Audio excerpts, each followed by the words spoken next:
New York City is a lawless city. Like, it is a city where you ask for forgiveness, not permission. Everyone says it, like even on the biggest of stages right now, that's what it takes to make it in this industry. It is so rare and it is so beautiful. No's are guaranteed.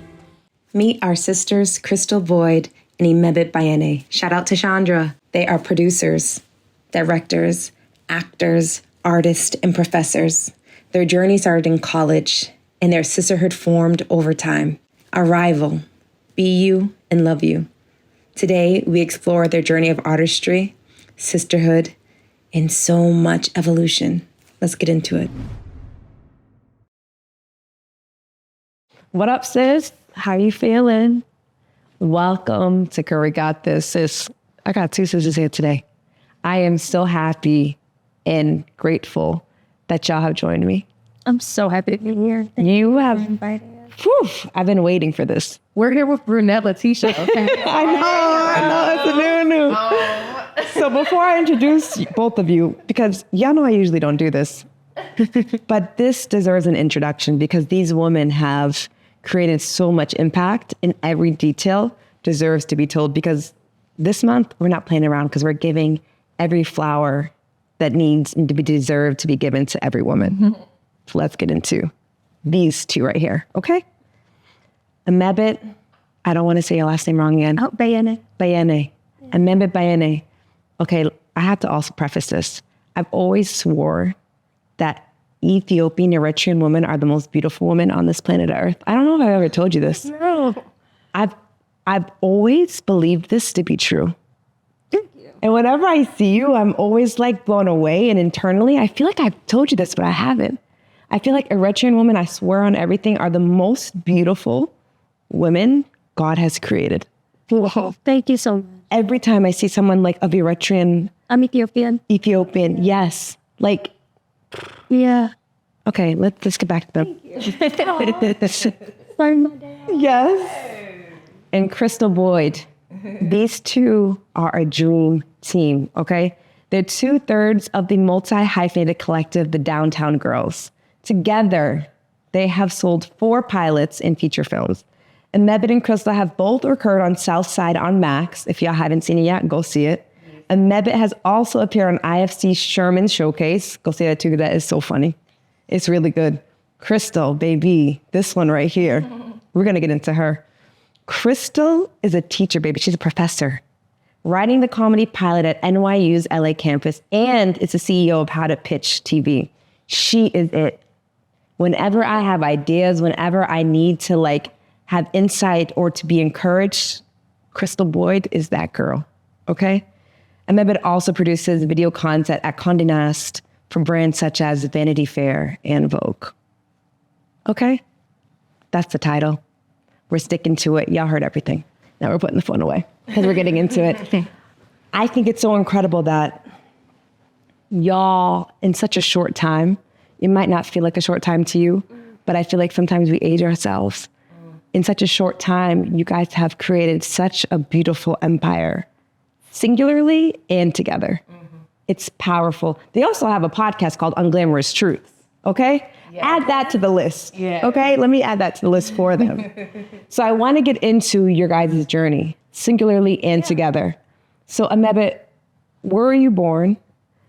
And I want to know how you got to NYU, because they met together at NYU. Yeah. Crystal, we're going to get into where Crystal's from and how she got to NYU, because there's so many women watching this, and it's like, how do these women connect and build this powerful connection and bond to build and produce and have these incredible stories told? So I was born in Philly, Philadelphia. First generation American, first person in my family to be born in America. Both of my parents are refugees. They came here, they were both sponsored. It was war. My mom walked from Ethiopia to Sudan with my brother and sister seeking refuge. My father won a refugee lottery to come to America. So I am literally the product of a dream. Wow. Yeah. And I'm the first person in my family to go to college. So I always knew that was something really important to my family, but I also knew I wanted to be an artist, a storyteller. My mother learned so much about American culture through television. Like, just imagine like being like 24, 25, moving to a country where you don't speak the language At all. and then with children, having to be a leader, and then having to also like learn society all over again. I can't even fathom like how they did it. And television was a huge part of that education for my mom. Like immigration like enrolled her in school and stuff so she could learn English, but a lot of it was watching TV. What were her favorite shows? She was a lifetime queen. She loved women stories, women, like because she's a woman, and like, she's like, she empathized and she felt community, especially with their pain of like, oh, you go through these things too. Like, you have these kind of marital issues too. Like, I'm not the only one. And she learned like problem solving through these programs. And like, she's in like her third dream, I think, at the moment. Like, my mom, she's like remarried, like the man of her dreams. And like, they met and like, she was like 50. Wow. Like, I'm like, who starts a new life at that age? But she always believed. She saw it. She saw that it was possible. And I always said, like, I want to impact people the way that these people have impacted my mom. The way that these stories have shaped and changed her life and given her hope and motivation. And so that's why I was like, I want to be a storyteller. Like, I'm going to be an actress, NYU, like, boom, like 6th grade. I'm like, that was vision board, like NYU or bust. And like in high school, it was the only school I was applying to. And like, you know, I grew up in the hood, like all Black schools. And my guidance counselor was like respectfully, like, this is a reach. Like, you're a brilliant kid, but like, I mean, how many people from this neighborhood go to NYU? And I'm like, well, like, it's this or nothing, because I'm not trying to be, no disrespect, like Arcadia University. That's just not, it's not gonna, like, fine, but like, as an artist, like, it's not gonna provide me anything. Like, I need to go to this school. So like, yeah, sure, to like satisfy like my guidance counselor, I applied to other schools, but I knew, I was like, if I'm not going to NYU, I'm not going nowhere. I'm like, I didn't even apply to like UCLA, like other really good schools. It was NYU and like a bunch of like filler. The vision. And you were sticking to the vision. That was it. And get to NYU, and I can tell the story of like how we met. I knew nobody. Yeah, nobody. And I went to a multicultural event, Welcome Week, and she was there. And I came up to her, and it was really just like, hey, you're Black, I'm Black, like, let's be Black together. Let's I'm trying to build up my little army now, because I need girlfriends. And I remember, like, at this point, I didn't even know, like, I didn't know any biracial girls. Like, because I was in school with just like all African Americans. And so I was like, oh yeah, like, you're biracial, like, so you're like both. And she's like, oh, let me stop you right now. Like, I'm a Black girl. Like, I'm a Black girl. And I'm like, oh, no, but you're legitimately both. Like, you're a white girl and a Black girl. That's not how, please, like, don't let me be the last person that you ever say that to. A white girl? Never. This is such a good lead into Crystal. Never. And I was like, okay. Yeah, quickly. That was a great learning lesson. I was like, okay, biracial girls, they cannot be white. Got it. Got it. Yeah, she is who she is. And I'm going to let that roll into Crystal's story. Okay, cool. How did you get there from where you came from? It'd be so crazy to think about the journey, because here we are, these beautiful boss-ass women, but I know each of your stories, and I know that the little girls that we were, it's like, yo, only a vision could have brought us here, because growing up, it was just like, there were so many obstacles, but also just like interesting circumstances. I'm from the DMV, so my grandma, my mom, my whole mom's side of the family, born and raised DC. My dad is actually from Pasadena, California, and he's an older white man. But he moved to the East Coast because he was an activist, and that's why he chose the DC area, because so he was actually teaching at Philly public schools for like 15 years. But then after that, he moved to DC to like rah, rah, rah, right? So he's teaching in DC public schools, also being an activist. And my mom is just, I like to describe my mom, besides her being my hero. My mom, I just feel like in today's world, there are so many intangibles that we don't like qualify what makes someone so brilliant. And like my mom did not graduate college. I'm the first one to graduate college. You know what I mean? Like on my mom's whole side of the family, no one has graduated except for me and my grandma who went back at 60. You know what I mean? So I also very first gen in that type of way, but like literally, it's the way my parents met is the strangest thing in the world. And that's why like, I feel like, especially with mixed people, it's very important to just own your own story and not judge anybody else's. And nobody else should judge anybody else's, you know what I mean? Because everybody's different. I know you identify a little bit different, but for me, my parents met, my mom's in the hood. Like, this is Berry Farm, Southeast, right? She has my brother on her arm. Like, he's 1 year old.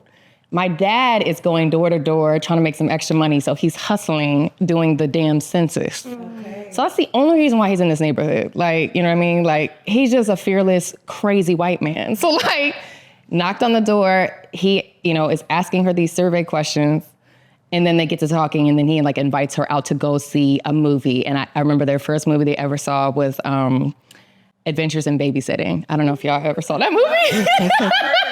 I have that joint on VHS in my house, okay? They're like, this is how you got made. I was like, okay, y'all. It's a comedy, it's very funny. But like, point is like the rarest combination of people, and that is what I am a product of. And in so many ways, my journey has been to just own that and like love that, but also know who I am in the journey of all of it, right? Growing up, there was a lot of instability, and in my family, you know, definitely people dealing with mental illness, people dealing with abuse, both sexual and psychological. And so for me, it was just so much of me getting to New York was just like getting to a place where I could be fresh and decide things for myself. Yes. It was so important to me to be able to own my own story.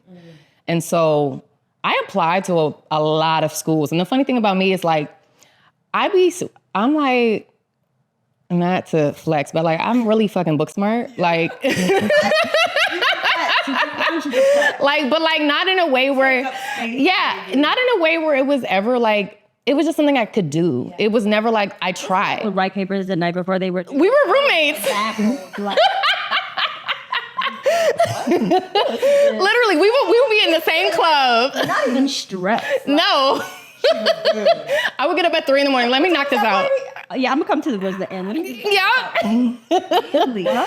Because it was always something I was. Yeah, it was. I learned German randomly. I was like, let me move to Berlin and learn German. Like, this is just something I've always been able to do, is just like kick into my brain as a tool. Like, it's not even like I really give a shit about it. You know what I mean? Like, I'm pretty regular, but like, it is something I okay. Well, it's something. That's not regular.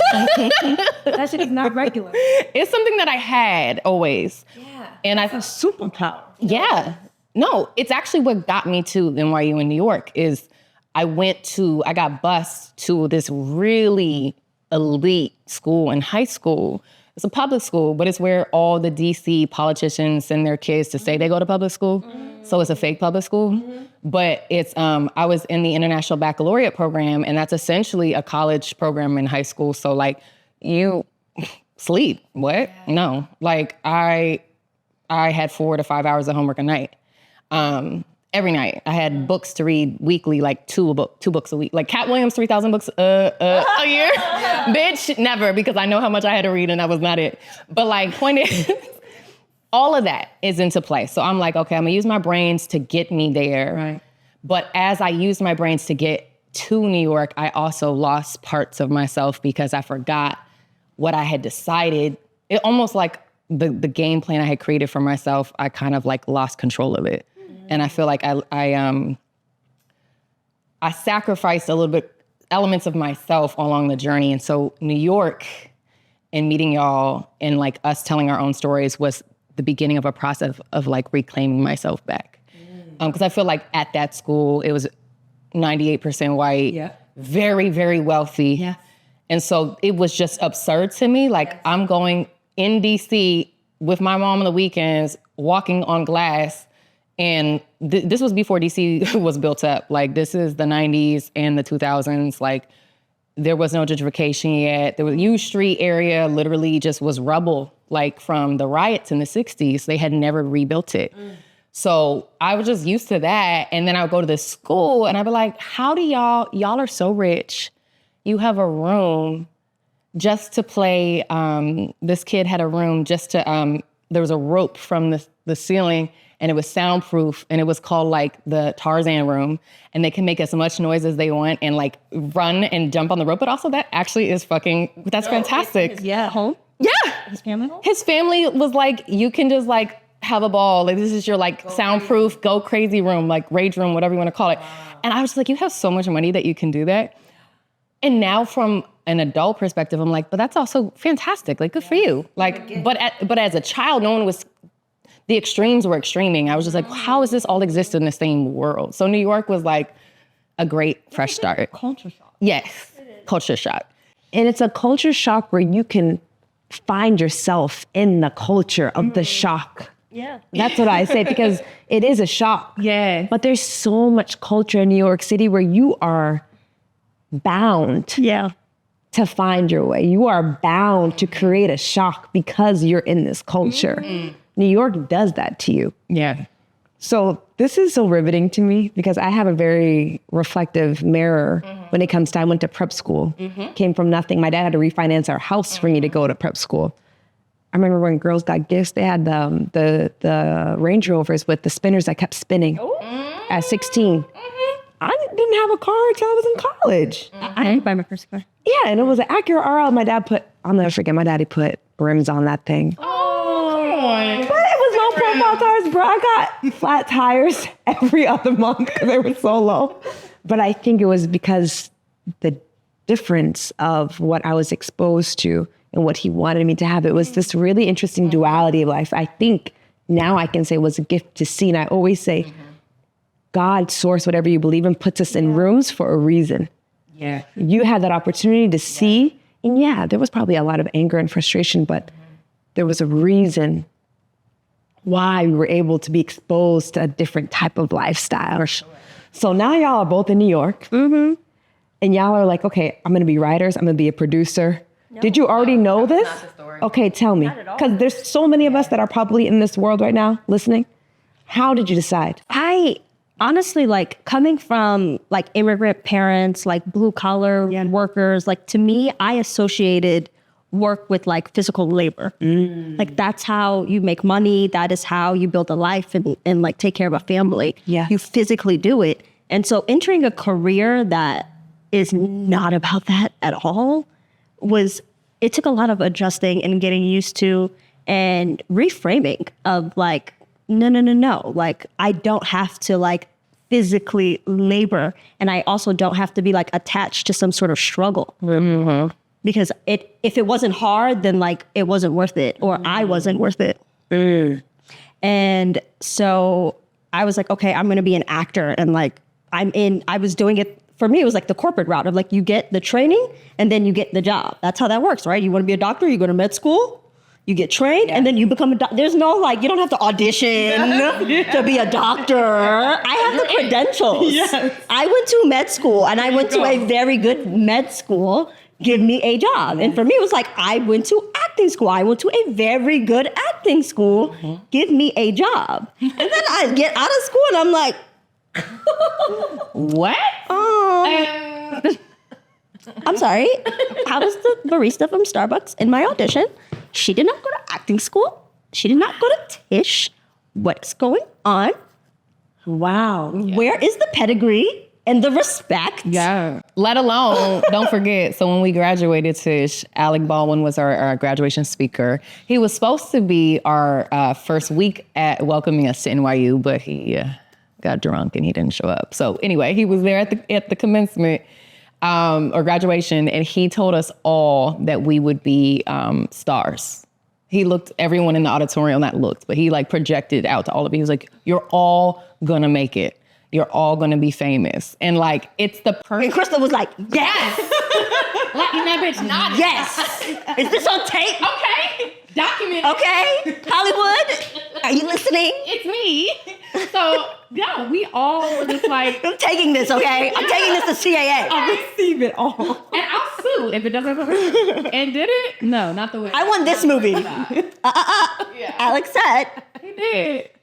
No, but truly, like, definitely thought that that's how it would work. Yep. And then I like did the 1 year of like the actor route of like going out for jobs that I barely wanted, like girlfriend number 4, because like what vision did they have for Black women at that time? And then it's like insult to injury. It's like I didn't even want this role, and I didn't even get it. Like what? Or just like getting jobs that you're like, like this isn't what I went to school for, and this isn't kind of the work I want to do. I gotta ask y'all this. Being trained, going to these auditions, what do you actually internally feel? Because y'all know what good writing is. Y'all know what a good script is. When you're reading these scripts, and then, because like what you just said, you still gotta audition and do the process, internally, are you like, what is this? Yeah. Why am I, but this is what I am having to do to be seen as an artist, as an actor. I remember one director that I auditioned for. He's like, "Oh, you went to acting 101," and I was like, "What is this acting 101?" Right. No, like I am like formally trained. That is crazy to say. But then I'm just like, oh, like this is an industry where like it takes more. Yes. It takes more. Yes. Training is not the only thing necessary here. I had to adjust. Yes. I had to adjust, and I was like, I need to find my agency here. Like, I need to activate my career, because waiting by the phone is not going to work out. That's powerful, Emebeit. And it's so chipping away at my self-esteem. And y'all being so young and being so fired up, you star. Alec Bowen just called you a star. And now you out here in these, I'm sure there were cattle calls too. Oh, well, I was a musical theater major, baby. So I was going to musical theater cattle calls, which is 3 in 1. So it's like I'm going in to audition for the Lion King. Yes. And I sing a song. They're like, okay, great. You made it to the next round. Everybody that didn't make it, bye. Then you go to the next room for a dance call. And then if you make it past that dance call, then they'll hear you do a monologue or whatever, or a scene. But it's just like, it is, when I tell you the amount of grueling 8-hour days I'd spent just auditioning for one show, obviously without pay. You know what I mean? And it's just like, you see the same faces, but it's just pounding the pavement. And I will say probably one of the best things that us being in New York taught, me at least, was like, we all had the grit, but it just taught you, like, it's not about playing it by the rules. Like, I have said this before, I've said this on our podcast, New York City is a lawless city. Like, it is a city where you ask for forgiveness, not permission. And I think that we all had it in us, but at some point someone said to us, and Chandra as well, who is, our third in Downtown Girls, they were like, y'all are just interesting people. Like, can you tell your stories? Because y'all have crazy nights. Yeah. You come back talking about you was with Omar from The Wire and God knows what else. You know what I mean? Like, what? We need to see this on television. And so at first they said it was going to be a reality show. Someone was like, you should be like the Kardashians. You should make a reality show. I would have watched y'all on a reality show. But I'm glad y'all didn't go that route. But I would have watched it. Yeah, I would have watched it. I would have watched it alone just for this. You would have saw. With 2 Scorpios, girl, never. But we did start writing our own. Yes. And so we shot a web series called Downtown Girls. And it was all about our real life, which was the minute we graduated from NYU, they took them entrance passes away, the library cards away, and we had gotten really used to this beautiful, artsy, privileged life downtown. Yeah, it's about broke college kids hustling to make it. Yeah. Which was our reality. Yeah. Yep. And I think at that time, it was a refreshing story because the representation of women is like pining after men. Yeah. Being like someone's wife. Yeah. And like really being groomed to be a mom and a wife. And that is such a beautiful life, but that just wasn't the life that we had. I'm like, I am working at 30 million jobs right now to pay my rent. Yes. And no man is paying this. And I'm hustling. I'm trying to build a life for myself. Yeah. I'm not hustling to marry someone to take care of me. Where are those stories? That's the narrative that needs to be told. And now we have that. Like we have like Harlem, Insecure when it came out. Insecure, like so many representations of like Black women out here getting it. Okay. And like being equally yoked with the men that they're with and not necessarily being like, please, oh my God, I'm beautiful, aren't I? Look at me. I've got nice boobs and Save me. save me. No, it's, No. I have a great job. I have a career. I know myself. I love myself. And I want to love you too. And so that's what that was. And like it was really based on our lives. We moved into this refurbished project building because it was all that we could afford on our waitress salaries. Wow. And we were like, you know what? We could cry about it or we can make comedy. So we made comedy. We shot in the actual apartment, and it was on the 31st floor. Casted people from the neighborhood. So y'all live together. Yes, yes. me, us, with Chandra. Yep, we lived together. And it was a shit show. That apartment complex, to this day. The mile. To this day. The mile. We literally just looked up rent there. It's still like under, it's in Manhattan. So like the cheapest rent in Manhattan has For to be. sure. But like we call ourselves the pre-gentrifiers. Like we're until you get the yuppies, like we were the buppies that you got. The black You're the upwardly mobile Black people because you can't just drop white people in here real quick. So yeah, it's like our next door neighbor was still paying like project prices, still had like a project apartment. Wow. Yeah. And ours was like for the time, renovated, dishwasher, brand new kit, like brand new everything. Yeah, exactly. Hardwood floors. And what's so crazy is I feel like it was the epitome of where we were at that moment because we always had delusions of grandeur. Oh yeah. And we had a view. We were on the 31st floor. So once we got in the place, it was like, wow. But everything is broke in the building and on the way up. I was in a shootout in the lobby. In the lobby. And like how we persevered was like, this isn't our real lives. Like we have a vision for where we're going to be. And this is not it right now, but it's the stepping stone to getting there. A moment in time. This right here is sisterhood. If anything is sisterhood, this is sisterhood. This is women coming into your life. We have sisters, but it's different when you are literally doing life with their sisters. Y'all are being delusional together. Y'all are creating together. Y'all are living together. Each other. It was all on the line. Yes. So how did y'all do this? Who took the lead in the sister? Who was like, hey, we need to do this. Yay, I'm gonna write this. Hey, this is the creative part. Did y'all have like roles or did y'all just did it just flow? Because this alignment of women, of you three coming from where y'all came from to NYU, to having a vision, to having this grandiose dream together and to pursue it together. I don't feel like that is common. No, like I hear about friends that move home and like stack up their bread and like save money on rent. And I'm like, y'all are fucking brilliant. Like, oh my God. Like I wouldn't change my life for anything, but like, when I have children, I will encourage them to take that route. like, don't make it hard. I started paying rent at 19. Like, if it can be easy, let it be. Yes. You know? Yes. And like, but at that time, I used to tell myself, no great story is told without adversity. I was so addicted to struggling.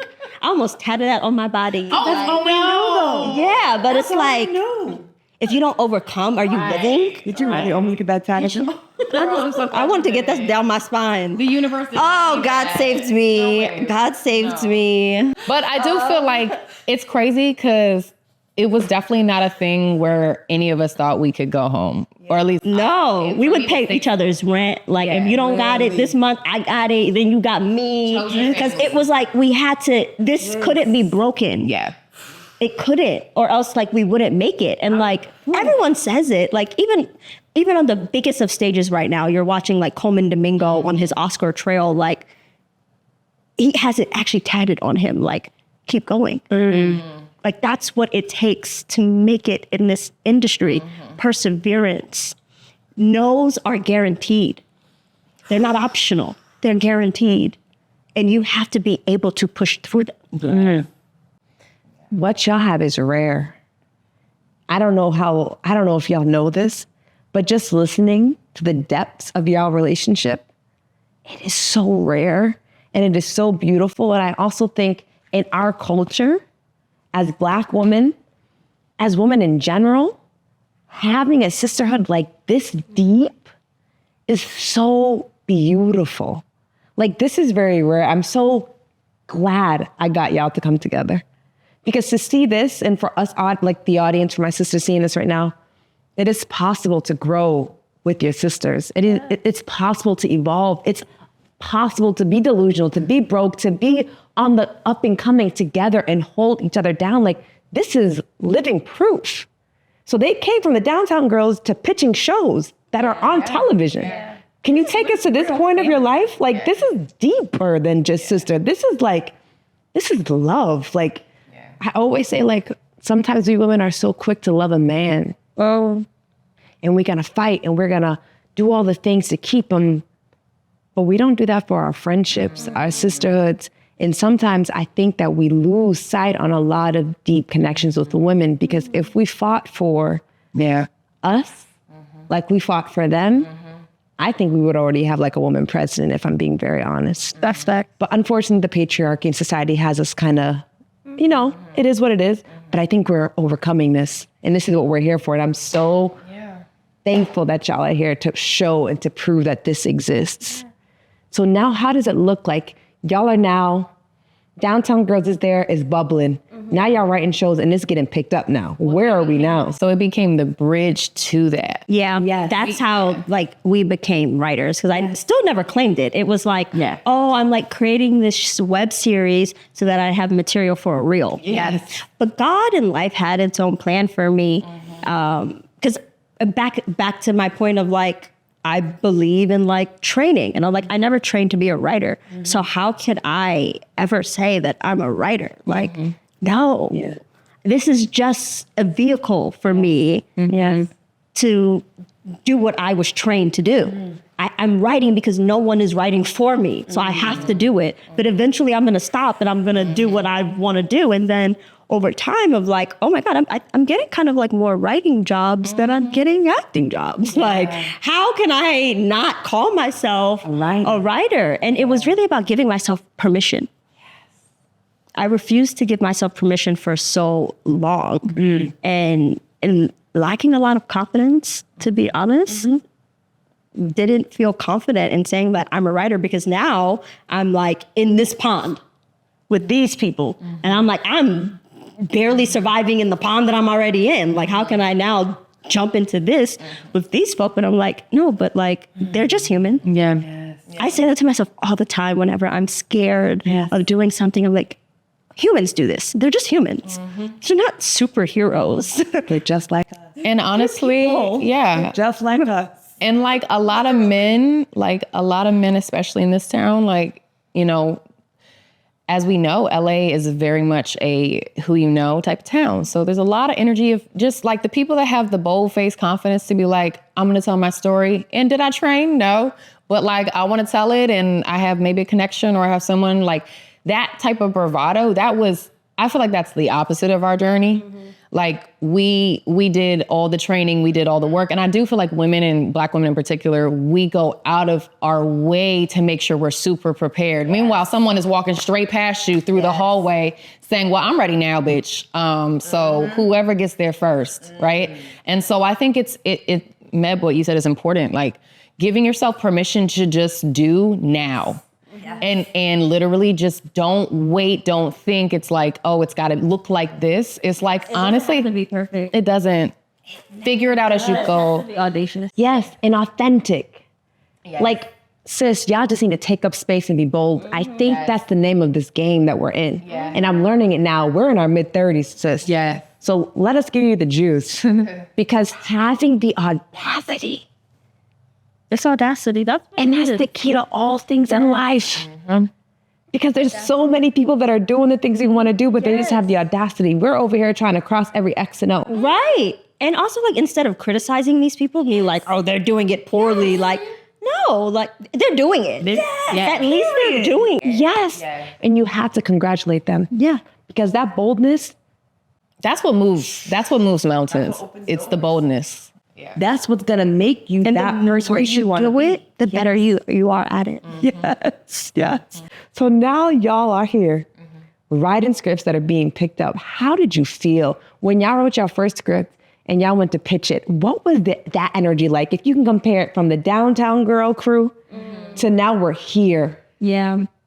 How did that feel? I mean, the web series was our first, it became what became developed into a pilot. Yes. Like someone. It was like the proof of concept to sell it as we sold it to TBS. It was still the Downtown Girls, but it was like, here's this like this web series that we shot that you can look at as like a proof of concept and give us a shot of making it a half hour. Yes.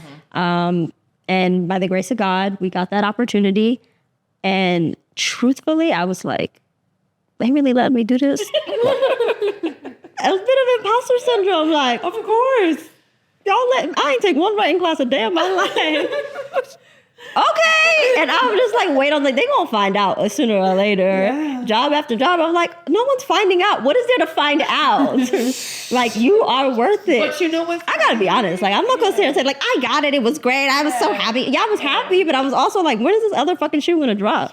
That's wild because I think we all had different perspectives about pitching because we've said this before, like the three of us in a room, we be having fun. Yeah. Like that whole pitch process. Because I was like, this is not my world. Yeah. We came in there like gangbusters, taking over the room. Yeah. And this is my story, so you can't tell me this is unbelievable. So, I mean, we spent so many pitches just cracking ourselves up. And every pitch that we created from our own lives and our stories, we sold to a pilot. Mm-hmm. That's our track record. Obviously, we've worked with other people on their stuff and, you know, whatever. But like, that is impressive. And that's rare, right? Like, it's so important to remember that because I now coach people in this. Like, and I see what people's perspectives are and where they're at. And like, people are scared to just show up and just have some fun with it and make it personal. And I feel like that has been our gift. Is we've always been like, we're just gonna show up as we are and tell y'all some redonkulous fucking stories, okay? And y'all gonna buy it because you wanna know more, because we really did this shit. Yeah. Like, The confidence really came from the authenticity. that's what it was. Of like, because one of the biggest questions is like, will audiences relate to this? It's like, it's real. They have to. This happened. Yeah. No. I'm not telling stories about horses in space. Like, this is some real shit. Okay. Not to say, come on. Could y'all imagine this in a pitch room? Like, honestly, this would sell me. Yeah, it's really, this is like, you don't have to like me. Yeah, no. You really don't. No. Yeah, Because I already like me. Yes. So, you want this or not? yeah. You know what's so beautiful? Listening to the story and seeing you both grow as women. Because this industry really can break you or make you. And I think it does both. Yeah. And at different phases of our lives. But listening to Emebeit talk about how I always thought I had to do hard things because of my childhood. That's what I saw from my family being refugees. To Crystal saying, you know, I was exposed to this and I didn't understand why. And now I'm in rooms of these prestigious, like, it's such a powerful journey of womanhood. Like, I can sit and understand where you both are going and the patterns that we're unlearning and the stories that we're no longer telling ourselves because of the adversity that you both have been through. But y'all have each other to go through it together, which is a fucking gift. It's so special. How does it actually make you feel? Do you ever sit and reflect on your journey together? Like, yo, you really are here now. We went through all of this. Do you ever do that together? Reflecting your journey? No. I individually, maybe, like, at least personally, I do it. Like, I'm really grateful. Because for a very long time, like, I just thought it was the status quo. Like, everyone had sisterhood. And then, like, as the years went by in LA, I realized, like, oh, I think this is rare. but like, I can't imagine life without it. Like, this is necessary. I would have packed my bags and gone the other way a long time ago if I didn't have this tribe of women that was like on the same path with me. Like, we had the same dream. We've known each other for so long. And even with like success, like that also doesn't change the relationship because we've known each other when we were slinging bottles at a nightclub as bottle waitresses. So it's like, you knew me when I had $4 to my name. This is real love. This isn't Hollywood like, let's go to that. Like, that's not that. Yo, no, ever. And there are times where like, you know, because 20s, we were chosen family. We were all we got. we got, you know what I mean? And then like to evolve and grow in different chapters and seasons, I mean, there are growing pains. Like there are growing pains with your sisters because I'll speak for myself. I didn't realize what was coming in your 30s. I didn't realize that that bitch capitalism shows up and the pressures of just work and taking care of a full life in LA. I didn't know that, for some of us children, not us, but children, finding your partner, if that's something you care about, marriage, like these things that really can shift your time and your priorities, right? It's like, we still obviously fucking adore each other, but the time isn't the same because in our 20s, it was like, bitch, wake up, what we doing, right? And now it's like, oh shit, we are grown, grounded women with full, big lives on our own. But I'm excited to see, even in the future, I feel like I'll speak for myself, I'm in growing pains of like figuring that out for myself. But I think that there's this beautiful ebb and flow where like, as you continue to figure yourself out, you can return to the fold. You can come back and be like, oh shit, we figured that out. Let's do this now together. You know what I mean? Like giving that ebb and flow of like letting people go off for a beat and like figure they shit out. You know what I mean? Or come back or whatever. So that's important too. So I want to ask you this. How do y'all handle that? Because I know it's happening now. We're in our mid-30s. How do y'all handle this? Because I find myself struggling. Like a lot of my friends, all my friends, half of my friends have children and I don't really see them. Like their lives has changed and it's been hard to transition that. I've transitioned into it, but in the beginning I was like, I need to make new friends right now. Like they're in a different part of their life. I have to honor that, right? But then like our relationship changes. You have to honor that. You know what I mean? To be honest, I love children, but I don't want to be around them 24/7. I don't get that one-on-one fun time like it changes. So how do y'all balance that? I think this is a really good topic to bring to our sisters because especially in your mid-30s, all of these transitional things are happening. How do you maintain your relationships together? Sure. I mean, I will say, like, first of all, I feel like it's a work in progress. Like, I don't have all the answers. This shit is hard. I think the biggest thing for me is grace of like myself and also my friends of just being like, first of all, we're all figuring it out. And second of all, really just like not having this chokehold of expectation of like things being the way they were when you were 25. And also just like watering the grass where you're at. I've said this before, like, instead of comparing your lawn to somebody else's, or if somebody else is on their own journey, like water your lawn and whoever can join you in your lawn during that season, fucking have it up. Like I'll never forget when Meb and I had a season together. Chandra was married, Siobhan was getting booed up and shit. And we were just like killing it with the career stuff. We were out in the streets, like going to dinners and like buzzy stuff and like sceney stuff. And just like, also just having fun. And it's like, you know, that I'll never forget. Like, I think I was single. Like I was, you know, things were like, there was a window of such as that beauty, right? And it's like, that can change, right? Now, what brings me joy in a lot of ways, I'll just show up at Siobhan's house or Chandra's house and just sit with the kids.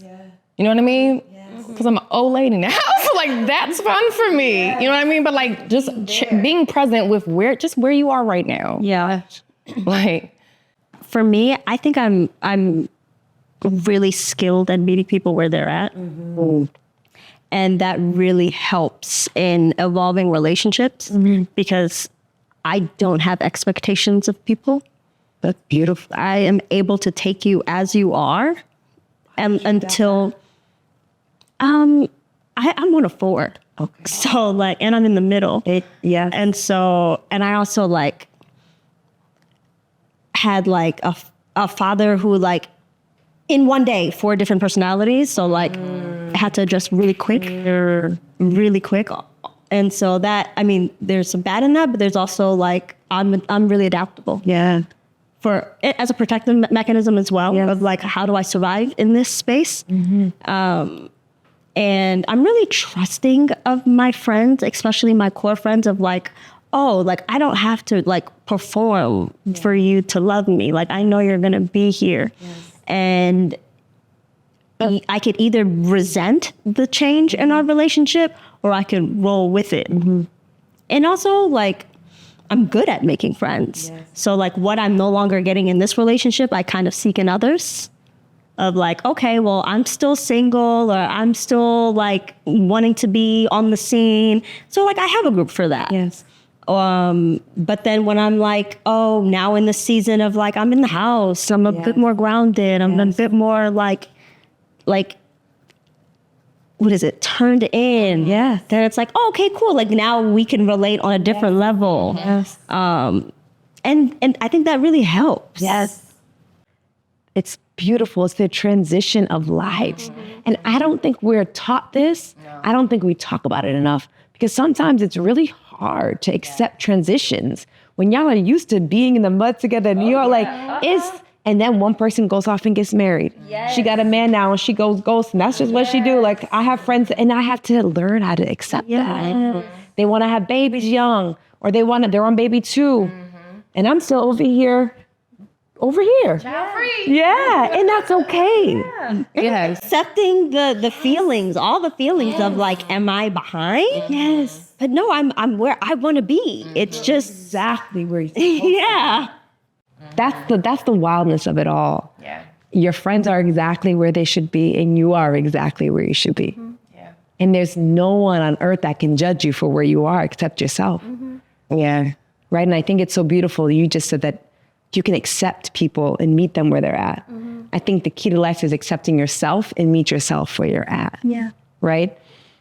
You both and Chandra now have a podcast, Unglamorous Truth. I love it. They pretty much expose and I think educate people on the industry that a lot of us don't know about, a lot of us want to know about. Who came up with this idea? And where did this come from? Because y'all do some incredible things together.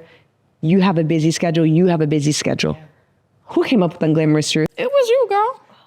Yeah, well, so, you know, it was definitely, because this is the thing, like in our trio, we each have very different gifts. And I'm a human design girl. So my design, I'm a manifestor. Okay. So I'll be the one that's like, we want to do what?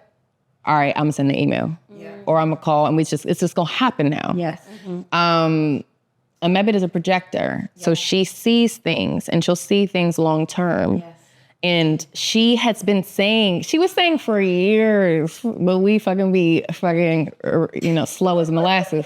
But she was like, we need to start putting ourselves out there. We need to stop asking or waiting. We for a long time thought we sold a pilot, then we sold a second one, then we sold a third one. So we're doing something, this momentum will continue, only to realize that you have to be the generator of your own engine at all times. But we learned that kind of late. And so Meb was like, let's just start putting stuff out, just keep things going, keep this conversation going. And it took some time, but I feel like when it came together, it was just like, now it's just like, okay, we're figuring it out. You know what I mean? Oh, and I forgot to say, Chandra is, her human design is a generator. And what's really great about that is she's someone that she's definitely, if it's a hell yeah, it's a hell yeah. And she's super there and like, okay, I got the jokes, I got the ideas, I got the funny, whatever. She can churn out ideas. Yeah. Like nobody's business. Do you not see how God formed this and how this was so Trifecta. Yeah. It's actually kind of insane. When you just said projector, manifestor, and a generator, I'm like, oh, you got the whole engine of the car. That car can go fast. You got all the parts. That gives me chills, actually, because it's not common. It's not common, and it's beautiful to see us still standing and still creating. So now we're at Unglamorous Truth. Yeah. Do y'all love it? Talk to me about it. You know, it really, like, as the motivation for me, I really wanted a space to be honest about the journey. Yeah. And like in my darkest times, like I would like scour the internet looking for stories of people that I respect of like, was it ever hard for you? Like I was looking for their unglamorous truths and I could never really find it. And I'm like, I refuse to believe that life is like Instagram, that everything is picture perfect and highlight reels and like everyone has it figured out but me. Like I refuse to accept that. And so it's like, well, if I don't see this out there, let me create it. And it was really therapy for myself, like additional therapy for myself to work through and talk through and be really honest about the things that we've gone through in this industry and hoping that someone could relate to it. And like reading the comments that we get in the reviews, I'm like, people are saying, oh my God, this is like so motivating, but it's still positive and honest and raw. And like, it really helps me push through like the dark times. And I'm like, this is exactly what I wanted. This is exactly the impact that I wanted to have and the connection that I wanted to share with other people. Because this journey can feel like a lonely, long journey. Absolutely. And y'all are allowing that relatability to be heard, to feel normal. Yeah. Isn't that crazy that we go through this and we'll see like Viola Davis. She's actually an exception because I actually think she shares her hard times. I think she's very vulnerable with her truth. Yes. I mean, the Taraji, like we get these glimpses, but that's just not what like media focuses on. Of course, because we don't want trauma porn all the time, like sad. But I think it's really important to normalize the truth. Yeah. And also the fact that like we're doing it in a room, sharing our stories together. Yeah. So we have our history, we have what we're building now, we have all of this in space and like creating that culture of like, that should be part of the journey too. Yeah. Like it's, to me, it's inspiring to hear stories like, oh, what, Kenya Barris had 19 pilots before Blackish. Like Issa had 2? Like these people's breakout moments, it wasn't, I tried a thing and the thing blew up. Yeah. It was, I tried a thing, it failed. I tried another thing, it failed. Then I tried another thing and God willing, that took off. Yeah. Period. It's the family. It's the learning. It's the lessons. It's the having the audacity to keep creating after every door is closed on you. And believing in yourself. Yes. Okay, believing in yourself. Who did Niecy Nash thank? I want to thank me. I want to thank myself. they call it self-esteem. It's true. Yes. I can't wait till y'all up there and I get to watch. I'm going to be sitting out. Oh my God, that reminds me of, so when we sold, I always remember where I was when we found out we sold a pilot. I don't know about you, but I remember, actually don't remember Downtown Girls. So for Black Girl Magic, I was in the Korean spa in K-Town with my little sister. She was in town. I think you called me because I was, my phone was off. No, well, Sony called me. Yay. I'm on the phone. It's Sony, all the producers and everything. And I'm sitting in front of my computer applying for a job. I'm applying. I was just like, you know what? Right. Looking at, it's like, well, it's about time. Real quick. But I'm really like proud of that though, because I'm like, I could accept my life for where it was at that time. Yes. And I wasn't too much in my ego and I was humble enough to be like, I need a job. I'm gonna go get me a job. Yeah. And so I'm applying for this job and I get this call and I just remember being so chill, like, oh, cool. And they were like, did you hear? I was like, I closed my computer. I was like, I guess I don't have to do this anymore. Like, I'm having my own moment, yeah. Meanwhile, I'm in a spa with no cell phones allowed. So I come back to like all these messages, people blowing up my phone, emails. And I'm next with my little sister who's like, at the time, like maybe 19. Wow. And I'm the opposite of you. I'm dramatic as fuck. In the middle of this case, but I fall to my knees and I'm like, oh my God, dear God. Yeah. And my sister's like, oh my God, your dream's coming true. And I was like, yes, watch me. And then, I'm not that. Okay. I'm so stoic. Yeah, but then we got it together at Chandra's and we opened up a bottle of wine and you did say, you were like, I want to thank me. I'll never forget. Yes, you did, girl. You did. Yes, I do. Okay.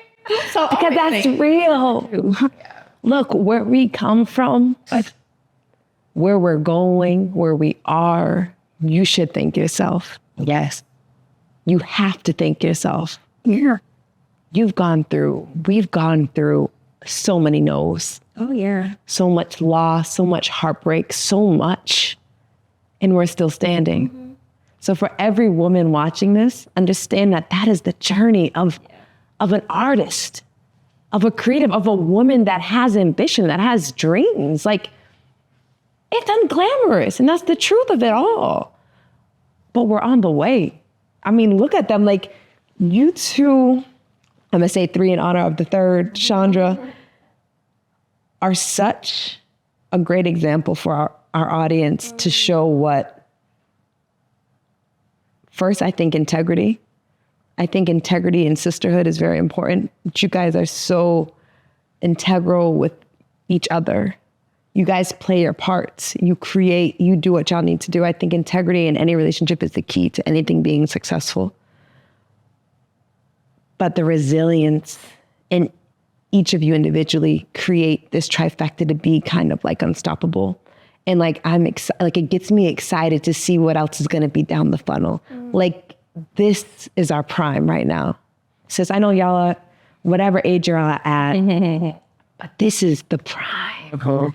Like, all that stuff that we went through for a reason. And we're gonna go through a lot more. This is life, and it's okay, but wow. Yeah. I'm excited to see what's next. I was honored to be a guest on their podcast, and it was everything that you feel and see here, it's exactly what the podcast is. I think what I admire about both of you is your authenticity. Mm-hmm. I think authenticity is something that we women shun. I think we play small.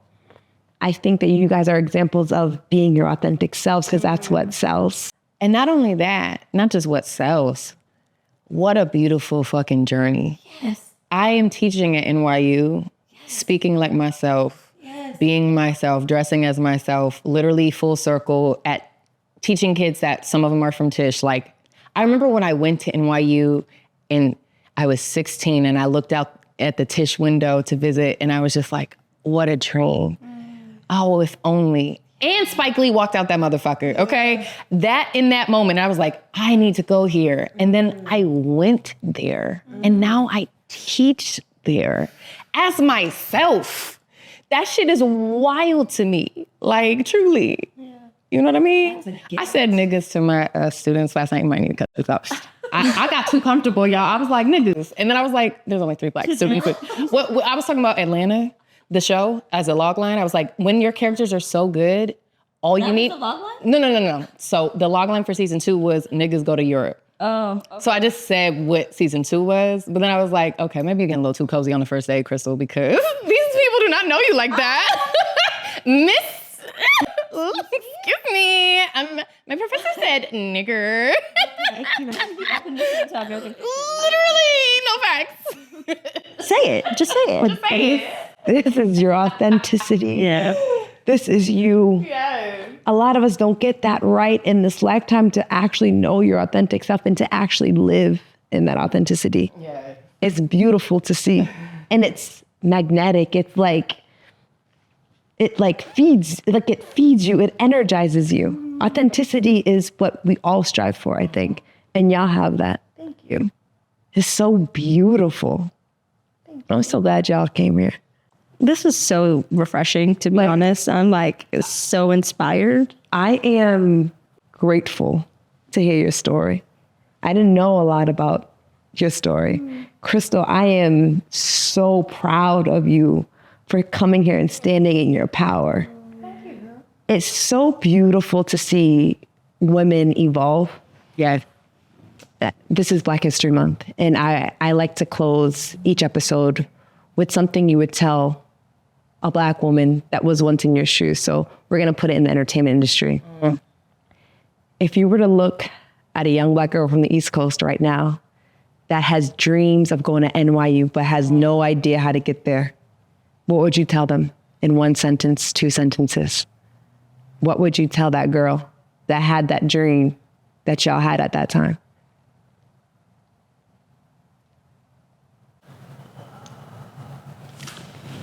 Build your community and tell your story. I would say, in the words of Bashir and Diallo, they recently were on our podcast, a team that we really respect and deeply admire. Circles rise together. They said that, and I'm a firm, believer in it. This is literally what we've done. Yes. Issa Rae has always said that. Like, don't look up. Oh, I'm going to try to climb on to what so-and-so is doing. Look to your right and your left. Yes. This is where the circle is. Yes. And then let's rise. Yes. So I would say, like, if you're going to school, find your people there and build there. Don't ever think you're not enough. Start with from where you're at. And as I like to say in the church, come as you are. Because if you do, that's where the juice is. Yeah. So build from there. And that's where you're going to attract this relationship. Like, that's the solid, that's the relationship that you want, because you have to be yourself to attract. Yeah. And if you're going to be rejected for who you are. Yes. Hello. And not who you're not. Yes. Yes. There's so much power in what y'all just said. We need to come together. The team, it's a team. Any successful person, especially in the entertainment industry, they got 6, 7 other people working behind them. Yes. At least. Yes. At minimum. It takes an army. Yes. And I hope y'all get so inspired to reach out to your sisters, your community, people that are literally around you to create the empire. This is what they're doing. We get to observe, we get to hear the stories, and they're just on the rise. So I am grateful for y'all coming and sharing your truths. I respect you guys both tremendously deeply. And today we are giving you your flowers. Nona Washington of Mixed Girl Flowers have created these beautiful bouquets for our women, and we're giving you your flowers because we are proud of you. You thank you. We thank you, and you deserve it. Thank you so much. Always. We are really proud of you, and I'm excited. You're welcome. Thank you, guys. I appreciate you. I appreciate you so much. I appreciate you beyond, because, girl, we got this. We got this. Period.